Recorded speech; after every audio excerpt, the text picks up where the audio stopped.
On Saturday, February the 20th, the UK Prime Minister David Cameron, after reaching an agreement with his European counterparts in Brussels, finally announced that June the 23rd would be the day of the referendum which will decide if the UK is to leave the EU.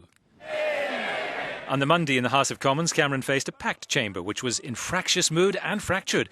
The traditional party lines of right and left were fudged as politicians and ministers positioned themselves for the campaign ahead. The Labour leader Jeremy Corbyn was not brimming with enthusiasm and did not reveal his personal feelings. It means that the ratchet of Across the dispatch box, David Cameron was facing party dissent. The Mayor of London was in caustic form, criticising the deal his friend Dave had made. Within days, he came out in favour of leaving the EU. And with Boris, there were a number of other Tories, including cabinet ministers who, free of a party whip, lined up to support Brexit.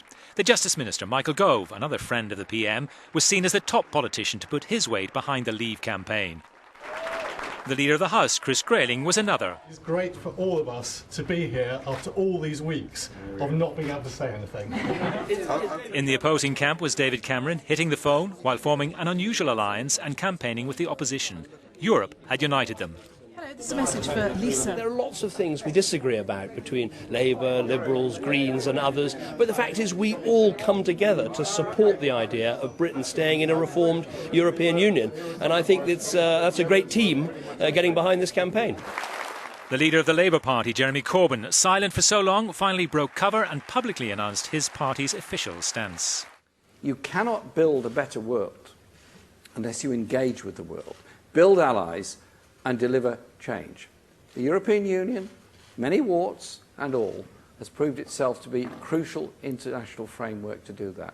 That's why we're backing the Britain Remain in Europe campaign, and I hope you will too. Thank you very much. Scotland's First Minister, Nicola Sturgeon, has been far from silent on the subject. In media interviews, she has not been slow to offer David Cameron advice on the campaign.